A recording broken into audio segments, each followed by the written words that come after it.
Con la llegada de 1918, las potencias centrales sufrirían una serie de ofensivas que acabarían por finalizar la Primera Guerra Mundial. Alemania, Austro-Hungría, Bulgaria y el Imperio Otomano ya no podían más. Era cuestión de tiempo que llegasen las tropas estadounidenses y que la superioridad numérica de la que tanto habían gozado durante casi toda la contienda llegase a su fin ese mismo verano.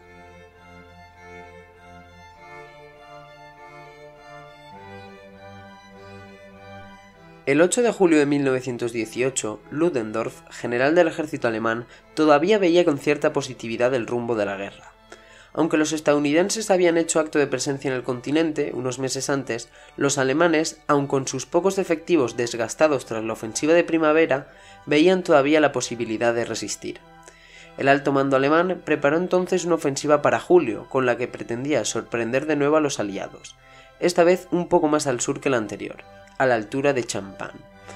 Sin embargo, los informadores aliados alertaron a los franceses y actuaron para que la ofensiva fuera un fracaso. El 15 de julio comenzaba oficialmente la segunda batalla del Marne.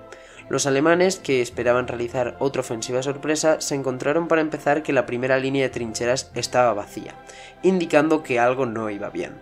Cuando avanzaron a la segunda, se encontraron con todo el fuego francés que les hizo retirarse a sus posiciones de partida. La batalla se extendió hasta el 6 de agosto, concluyendo con una victoria aliada, saldándose en las cuentas alemanas más de 140.000 bajas.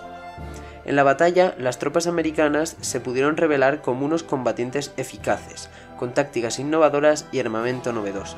Tras el ataque alemán, tocaba el turno de los aliados, y ya no bastaba con haber frenado el ataque. El golpe que debían dar debía ser definitivo. Había que acabar de una vez por todas con Alemania y sus allegados antes de que volvieran a dar problemas.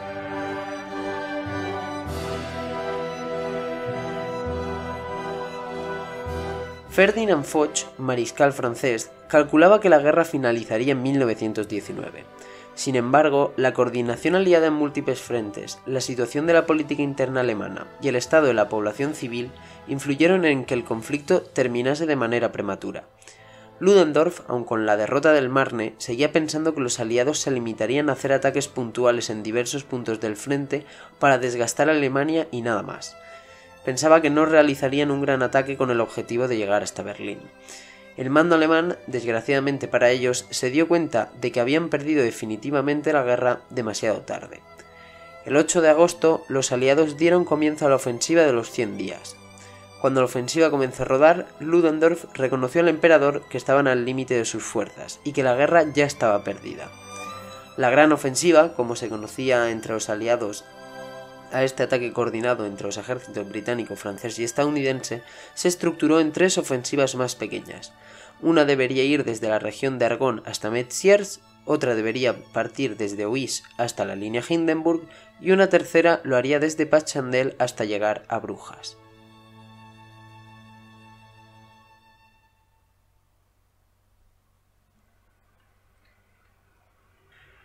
Esta táctica generó de manera escalonada 3 grandes batallas. La primera se dio lugar en Amiens, iniciada el primer día de ofensiva pillando completamente desprevenidos a los alemanes. El efecto sorpresa y la abrumadora cantidad de carros de combate utilizados, en total prácticamente 1 millar, lograron crear una brecha de 24 kilómetros en las líneas alemanas. La moral y la derrota fue tan rápida que Ludendorff tituló al 8 de agosto como el Día Negro del ejército alemán. Lo cierto es que las pérdidas fueron realmente enormes. La batalla de Amiens finalizó el 12 de agosto, pues en tan solo 4 días los alemanes habían perdido a 75.000 soldados, siendo cierto que de todo este número 50.000 habían sido capturados como prisioneros. Los aliados por su parte habían sufrido 44.000 bajas.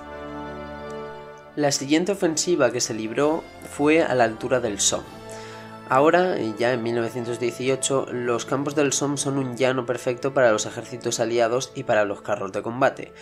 De hecho, vivían una situación muy distinta a la que aconteció allí en 1916, 2 años antes. El 21 de agosto se inició en Albert, una población cercana al río Somme, una batalla contra el segundo ejército alemán. Las posiciones alemanas, al igual que en la batalla de Amiens, cayeron una tras otra en tiempo récord. Albert fue tomada el 22 de agosto y Noyon y Bapaume cayeron el 29 de ese mismo mes. La línea Hindenburg fue una línea especialmente fortificada del ejército alemán ubicada en el norte de Francia, que durante la Primera Guerra Mundial hizo la función de proteger los territorios belgas conquistados por Alemania al inicio de la contienda. Además, servía como un fortín en el que reagruparse, sobre todo a partir de 1917. Los alemanes, al comienzo de la guerra con una posición bastante ventajosa sobre los aliados, ocupaban extensos terrenos al norte de Francia.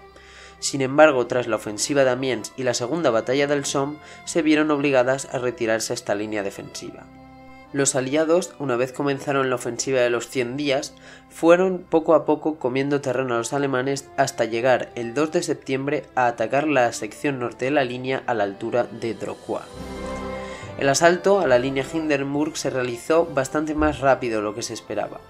En apenas un mes, para el 15 de octubre, los aliados habían expulsado a los alemanes de toda la línea Hindenburg, a excepción de un pequeño sector al norte y otro en el centro del frente.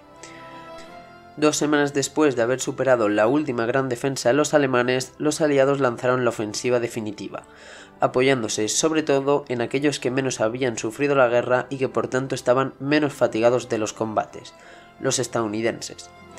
La ofensiva de Messieurs-Argonne se iniciaba el 26 de septiembre de 1918 y fue la última y la principal ofensiva en la que participaron los estadounidenses.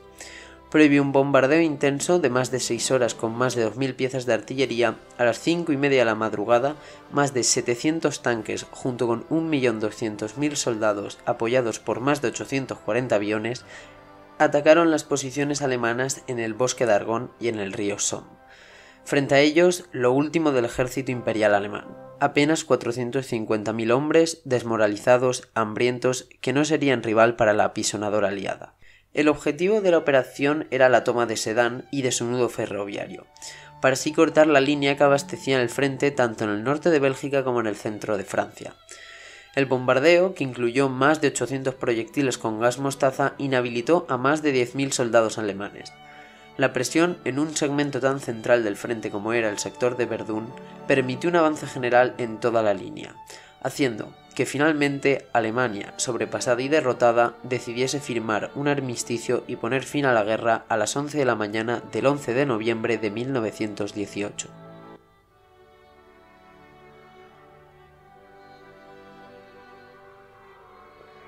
Bueno, pues hasta aquí el podcast de la ofensiva de los 100 días. Se puede ver en este acontecimiento que la idea de una gran ofensiva escalonada fue todo un éxito. Las 3 se realizaron en un tiempo más rápido del que preveían los generales aliados y además con una superioridad abrumadora, sobre todo en el ataque al río Messieurs, porque vamos, 1.200.000 hombres frente a 450.000, pues bueno, dejaba entrever ya que la guerra de desgaste la habían ganado completamente los aliados una vez Estados Unidos se metió a luchar. Y bueno, esto sería más el fin en el frente occidental, pero luego en el frente oriental y en el frente balcánico o en Oriente Medio hay otros finales. No toda la guerra se acaba por esta ofensiva, pero sí que es cierto que como Alemania y su frente occidental era el pilar que sostenía el resto de frentes, pues bueno, al caer el resto no tuvieron otro remedio más que el de derrumbarse. El próximo programa será sobre la guerra que hubo entre Armenia y Azerbaiyán hace un par de años, 1 año y medio, no recuerdo exactamente. Y estoy preparando también otras reseñas de libros. Ahora voy a comenzar con uno de la Guerra Civil, que es un compendio de los sucesos más trágicos, o bueno, eso es al menos lo que pone en la portada. Y una vez vaya teniendo más programas, pues los iré subiendo. Yo, por mi parte, no tengo nada más que decir y por lo demás, enviaros un saludo y nos vemos en el próximo programa.